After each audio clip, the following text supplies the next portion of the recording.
तो एक बार फिर से आपका स्वागत है हमारे यूट्यूब चैनल भरत भाई हिंदुस्तानी में। आज हम पढ़ने जा रहे हैं स्पीच के बारे में। स्पीच का अर्थ है भाषण। अब स्पीच आप हमेशा बोलते हो स्कूल में वगैरह, आपको सबको पता है, लेकिन एग्जाम में इसको कैसे प्रिपेयर करना है, कैसे पूरे में पूरे मार्क्स लाने हैं, इस चीज को आप देखिए।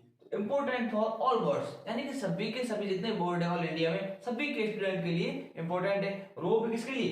12th और 11th क्लास के लिए। अब बात करें आरबीएससी की, तो 12th बोर्ड में आता है 7 नंबर का और 11th में आता है 10 नंबर का।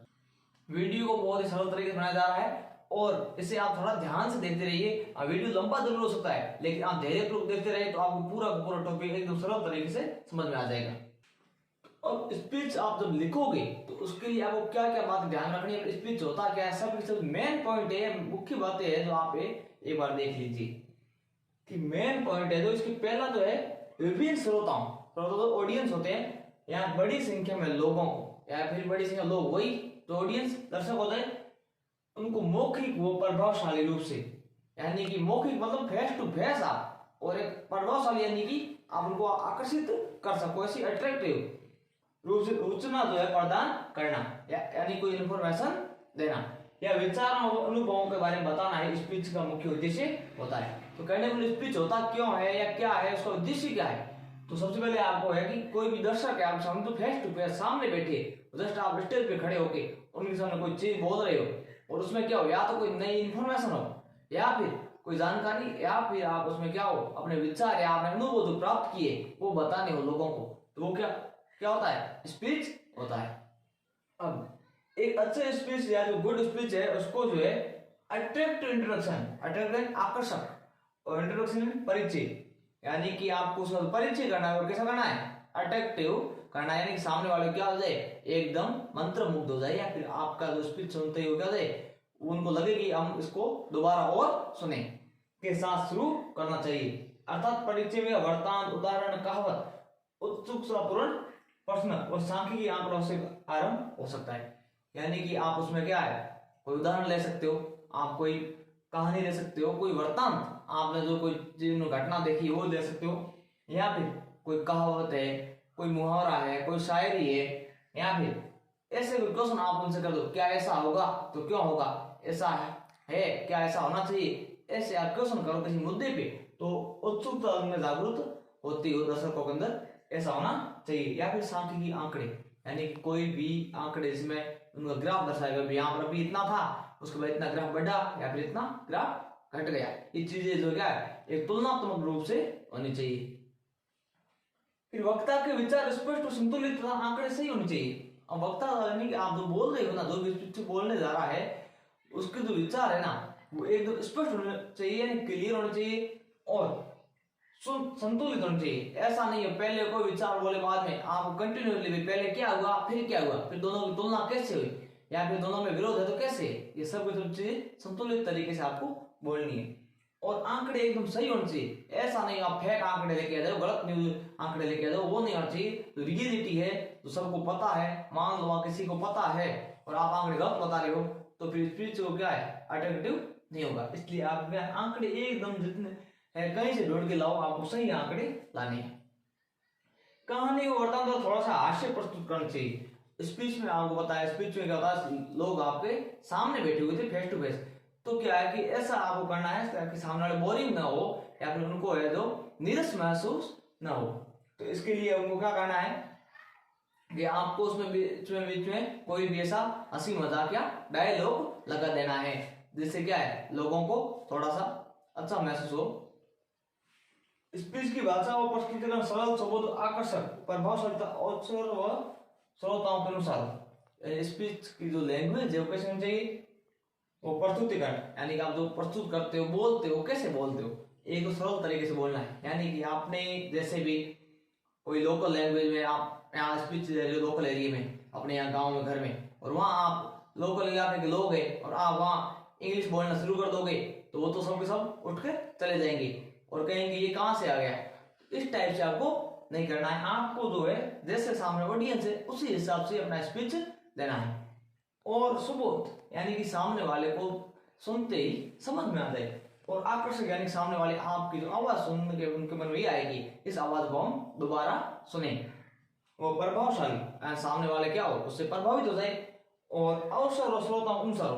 अब मौका कोई हो, जैसे आपको हेडिंग तो कुछ और दे दी और आप बोल कुछ और रहे हो, 26 जनवरी की दे दी, आप 15 अगस्त पे वो ठोक रहे हो, तो ऐसे काम नहीं करना चाहिए। आपको रियलिटी जो मौका है, अवसर है, उसी के अनुसार चलना है। श्रोताओं जो वहां पर लोग कैसे सुनने वाले, अब स्टूडेंट के बारे में वहां बैठे स्टूडेंट, सुनने वाले स्टूडेंट है, और आप दे रहे हो कि लोगों को ऐसे करना चाहिए। लोगों से क्या मतलब, स्टूडेंट की बात है तो पढ़ाई से रिलेटेड होती है या उनके जो करियर के बारे में होती है। अब दूसरे जो किसान है तो किसानों की बातचीत है, तो उनको राजनीति से क्या लेना देना, किसानों को तो खेती से संबंधित काम होता है। ऐसे जो भी उसके श्रोता सुनने वाले कैसे, उसके हिसाब से आपको बताना है। स्पीच एक निश्चित फॉर्मेट के अनुसार लिखना चाहिए, यानी आपको पहले क्या करना है उसका, पहले सबसे पहले आपको हेडिंग लिखनी है, फिर किसी का धन्यवाद बोलना है, फिर उनमें से आपको हेडिंग के बारे में बताना है क्या है कैसे है, सब चीज क्या है फॉर्मेट के अनुसार आपको लिखना हमेशा एग्जाम। और इसकी वर्ड लिमिट जो आपके है 100 शब्द तय की गई है। तो अब है how to write a speech, या फिर भाषण जो आपको कैसे लिखना है, कैसे लिखे। अब देखो स्पीच को आपको लिखना है तो कैसे लिखोगे, चीज देखिए, आपको एक चीज पॉइंट टू पॉइंट दी गई है, इन पॉइंटों को आप ध्यान रखोगे तो आपको स्पीच जो है स्टेप बाय स्टेप लिखना समझ में देगा। तो पहले हमने पढ़ा था उसमें ध्यान क्या रखना है, यहाँ पर आपको लिखना कैसे है। तो पहला सबसे पहले टाइटल लिखना है आपको, सबसे पहले क्या लिखना है, टाइटल। और टाइटल लिखा था शीर्षक, क्या मैं हेडिंग कह दो या उसका विषय कह दो, तो क्या है थीम क्या है आपका, तो वो है सर्वप्रथम बीचों बीच आपको टाइटल लिखना है, और वो भी लिखना है इंग्लिश के कैपिटल लेटर में, और बीचों बीच सेंटर में लिखना है, ठीक है। उसके बाद आपको देना फॉर्मल एड्रेस। फॉर्मल एड्रेस का मतलब आपको अपना एड्रेस नहीं देना है, आपको क्या करना है, औपचारिक रूप से सभी का संबोधन करना है, भाई chief, honourable chief guest, principal sir, ऐसा नहीं है आप अपना एड्रेस रख दो वहां पर कि मैं वहां रहता हूँ वहां रहती हूँ, तो ऐसे आपको नहीं बताना, फालतू नहीं, आपको यहाँ चीज का अर्थ समझिए। फॉर्मल एड्रेस का मतलब होता है औपचारिक रूप से सभी का संबोधन करना।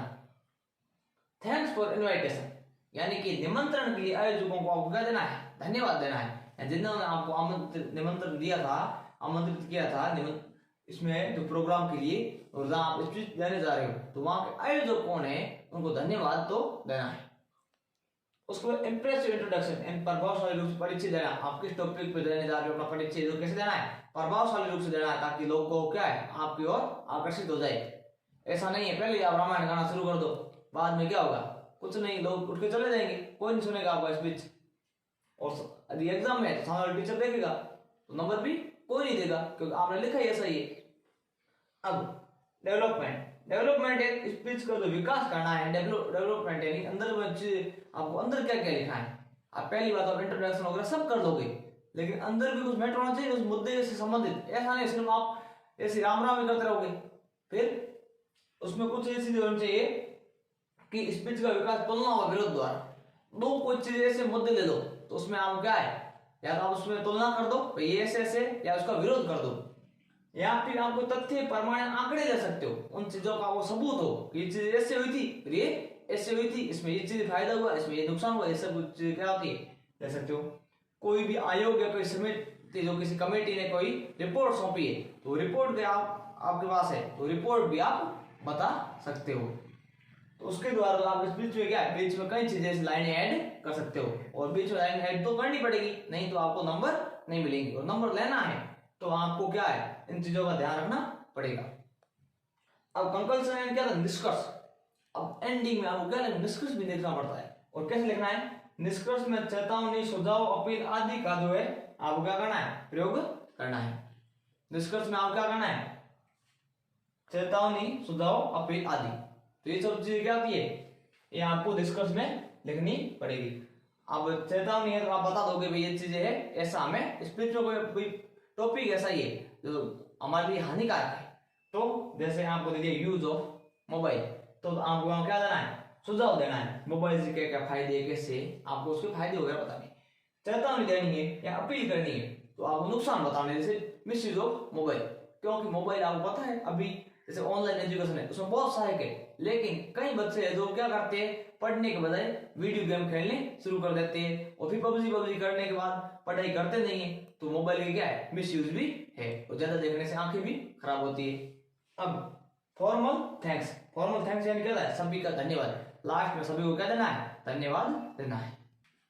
तो अब जो है आपको स्पीच लिखोगे तो आपको कई चीजें से कॉमन लाइनें हैं तो आपके लिए बहुत इंपॉर्टेंट है, इतनी आप डायरेक्टली याद कर लोगे, बीच में आपको कम चीजें ही लिखनी पड़ेगी और यही आपके अट्रैक्शन के लिए बहुत इंपॉर्टेंट है। सामने वाले एग्जामिनर को, टीचर को जो है आकर्षित करने के लिए ये चीजें बहुत मायने रखेगी और आपको पूरे अंक दिलाने में बहुत सहायक होगी। देखिए सबसे पहले आपको कहा गया था कि आपको टाइटल या हेडिंग है तो कैसे लिखनी है, इंग्लिश के तो कैपिटल लेटर बड़े अक्षरों में लिखनी है। तो मैंने टाइटल या हेडिंग लिखा है, यहाँ आपको जो भी आपकी हेडिंग हो, जिस भी मुद्दे पे हो वो मुद्दा आपको यहाँ बताना। जैसे मैंने आपको कहा था यूज ऑफ मोबाइल फोन, तो आपको यहाँ लिखना यूज ऑफ मोबाइल फोन इसकी जगह, या फिर miss use of mobile phone, या कोरोना वायरस कोविड-19, जो भी आपके पास ऑप्शन हो जो लिख देना। लेकिन इस टाइटल या हेडिंग को हटा के उसकी जगह आपको वो लिखना है, ये नहीं लिखना है। टाइटल या हेडिंग की सेम टू सेम मत लिखना, इसकी जगह वो आपको रियल जो हेडिंग आपको दी हुई हो वो लिखनी है। वो लिखनी कैसे, मैंने जैसे बड़े अक्षरों में लिखी तो आपको वो हेडिंग भी यहाँ पर बड़े अक्षरों में लिखनी है। अब नेक्स्ट आपको देखो, आपको कहा गया था सभी को क्या करना है, फॉर्मल थैंक्स करना है। तो रेस्पेक्टेड प्रिंसिपल यानी क्या है, सम्माननीय कौन, प्रधानाचार्य जी, ऑनरेबल चीफ गेस्ट या चेयरपर्सन सर कह दो, यहां तो चीफ गेस्ट लिखना या फिर चेयरपर्सन सर। अब देखो ऑनरेबल यानी आदरणीय, चीफ गेस्ट यानी मुख्य अतिथि, और चेयरपर्सन सर यानी कि जो आपके अध्यक्ष महोदय। यहां पर तो प्रधानाचार्य महोदय, यहां पर अध्यक्ष महोदय, यहां तो आप मुख्य अतिथि लिख दो या फिर अध्यक्ष महोदय लिख दो, जो आपकी मर्जी वो लिख देना, उससे कोई फर्क नहीं पड़ेगा। और द टीचर, यदि प्रोग्राम स्कूल में है तो टीचर लिखोगे, नहीं तो आप यहाँ पर भी प्रिंसिपल सर की जगह जो वहां का आयोजन स्थल का मुख्य आदमी हो उसके बारे में आपको लिखना होगा, उसका पद यहाँ पर लिख देना। लेकिन आपके लगभग स्कूल वाले संबंधित आते तो आप यहाँ प्रिंसिपल सर लिखोगे। और दूसरा आ जाए तो आयोजन स्थल जहाँ कराया जा रहा आयोजन, वहां का जो भी मेन व्यक्ति है उसका जो पद है वो यहाँ पर लिखना है प्रिंसिपल की जगह। और यदि स्कूल में वगैरह है तो टीचर्स एंड स्टूडेंट्स आएंगे, अन्यथा टीचर्स एंड स्टूडेंट नहीं आएंगे। तो अब ये जो चीज है all the teachers and students, ये यदि आप स्कूल में है तो लिखोगे, नहीं तो लिखने की जरूरत नहीं है, सीधा आप आगे और लाइन लिख दोगे। एंड एवरीबडी प्रेजेंट, ये और यहाँ पर सभी विराजमान जो कौन है पर अभी उपस्थित है सभी के सभी। तो आप सीधा यदि ये स्कूल में नहीं है तो सिर्फ इतना का इतना ही लिखोगे, ये आगे एंड से ऑल द टीचर से एंड तक की लाइन नहीं लिखोगे, ठीक है। ये गुड मॉर्निंग, अब सुबह की बात गुड मॉर्निंग बोल देना, नहीं तो दोपहर में है तो आफ्टरनून बोल देना, और शाम के समय तो इवनिंग बोल देना। टू ऑल ऑफ यू, आप सभी को। We are gathered here, gather इकट्ठे हुए है या फिर यहाँ पर आए हैं, हियर यानी यहाँ पर। यू, अब हम यहाँ इकट्ठे हुए और यू ऑल आर नाउ यानी आप सभी जानते, it is very great pleasure matter, यानी ये कैसा है, एक तो क्या है, बहुत ही खुशी का माहौल है या फिर बहुत ही खुशी का अवसर है। अब यहां तक तो आप क्या हो गया, सभी का थैंक्स वगैरह हो गया। अब आपको अट्रैक्टिव इंट्रोडक्शन देना है। आइए और अपना नाम आपको स्पीच में दिया हुआ है तो वो लिख देना, नहीं तो खुद का। फिर क्लास न्यू ये तो ठीक है, नहीं तो अपनी खुद की लिख देना। स्टैंडिंग इन, खड़ा इन फ्रंट ऑफ यानी के सामने, यू यानी आप, तो आपके सामने खड़ा हूं। टू एक्सप्रेस यानी क्या होता है, व्यक्त करने के लिए। माय व्यूज यानी मेरे व्यूज यानी विचार, तो my views on the topic यानी इस टॉपिक पर, और किस टॉपिक पे, जो टॉपिक हो आपको यहाँ पर लिखना है। और टॉपिक कौन सा आएगा, यहाँ हेडिंग जो आपने यहाँ पर लिखा था ना वो सेम टू सेम टॉपिक आपको यहाँ पर लिख देना है। अब यहाँ के बाद आप क्या करोगे, लिखोगे प्लीज फॉरगिव मी यानी कि कृपया मुझे माफ कर दीजिए। इफ यदि आई कमिट मैं करता हूं एनी मिस्टेक इन, कोई गलती यानी कि मेरे से बोलने में कोई भी गलती होती है तो मुझे माफ कर दीजिए, ये आपको लिखनी है। उसके बाद आपको स्पीच का क्या करना है, डेवलपमेंट करना, विकास करना है। जो आपने लिखा था नेक्स्ट पॉइंट, उसमें आपको 4-5 लाइनें जो बीच में ऐड करनी है, जो क्या करना है, विरोध हो वगैरह, तुलना हो, तथ्य आंकड़े, उसके द्वारा आयोग समिति की रिपोर्ट आदि के द्वारा आप यहाँ पर कुछ भी ऐड कर सकते हो, लेकिन वो क्या होना चाहिए, एकदम सत्य आधारित चीजें होनी चाहिए। अब उसके बाद ऐसा नहीं होगा, आप यहाँ पर मन से लगा दो, अपने हिसाब से याद होता नहीं रहा है, हो सके अपने को दिए तो रट लिया, अब कुछ आ ही नहीं रहा है, या तो पैसे वाला स्लैंग लगा दो या फिर इंग्लिश वर्ड्स ऑफ लैंग्वेज लगा दो, तो वो नहीं करना है, आपको ऐसे अपने विचार व्यक्त करने हैं। इन द एंड यानी कि उसके बाद लास्ट में आपको क्या लिखना है, इन द एंड जो अंत में आपको क्या लिखना है, I would like to express, मैं व्यक्त करना चाहूंगा, माई रेस्पेक्ट मेरा सम्मान, टू द टीचर्स, किसको, शिक्षकों को मैं अपना सम्मान जो टीचर्स को क्या है देना चाहूंगा, एंड थैंक एंड धन्यवाद देना चाहूंगा, to my dear friends and मेरे मित्रों या मेरे जो प्रिय साथियों को, for give me a chance यानी मुझे क्या देने के लिए, एक चांस देने के लिए। ये चीज आपके लिए बहुत इंपॉर्टेंट है, एक बार आप इसका स्क्रीनशॉट ले लीजिए। इसी के साथ आप सभी का धन्यवाद, और उम्मीद है वीडियो अच्छा लगा होगा। वीडियो अच्छा लगे वीडियो को लाइक करें, शेयर करें, चैनल को सब्सक्राइब करें, और कोई भी प्रॉब्लम है तो उसके लिए कमेंट भी कर सकते हो। धन्यवाद।